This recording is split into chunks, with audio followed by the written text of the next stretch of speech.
Le cinquième des 11 secrets de la réussite, c'est l'objectivité. N'oubliez pas de vous abonner pour ne rater aucune de nos prochaines éditions. Le cinquième des 11 secrets de la réussite, c'est l'objectivité. Le gagnant, après avoir élaboré un ou des projets, se fixe des objectifs afin de pouvoir les atteindre.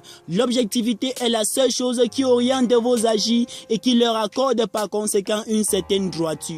Si vous sortez de la maison pour acheter des beignets et que par conséquent vous rentrez plutôt avec du pain, sachez-le, vous n'avez pas du tout été objectif. Fixez-vous des objectifs à court et puis à long terme afin de pouvoir les réaliser. Si l'objectif est pour 2 ans, simplifiez-le en 24 afin de savoir ce qu'il en revient à atteindre au bout de chaque mois. Puis atteignez-le à court et puis à long terme. N'oubliez jamais la marge d'erreur afin d'éviter le stress et la remise en question de la confiance en soi. Se fixer les objectifs, c'est se donner des moyens nécessaires pour pouvoir réaliser son projet. Si vous vous mettez là où vous êtes actuellement et que vous regardez à 500 mètres, vous trouvez une chose que vous voulez toucher ou bien prendre, rassurez-vous, vous aurez nécessairement besoin d'une route pour pouvoir la toucher ou bien la prendre. Et peu importe le moyen de transport, vous aurez besoin d'une route. Dans la vie, il y a des gens qui ne se fixent pas des objectifs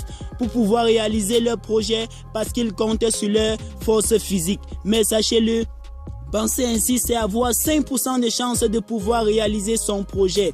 Car si avoir de l'argent était proportionnel aux efforts physiques fournis, alors aucun pousseur ne serait pauvre. Aucun déchargeur de ciment ne serait pauvre. Je m'en excuse pour ceux qui exercent dans ces domaines. Saviez-vous que plus de 80% d'employeurs aiment les employés bêtes et travailleurs? Pourquoi? Parce qu'ils veulent des personnes qui doivent travailler et qui ne doivent jamais réaliser des projets afin de rester toujours dépendantes de l'entreprise. Alors, sachez-le, en ce qui me concerne, je refuse d'être bête et travailleur.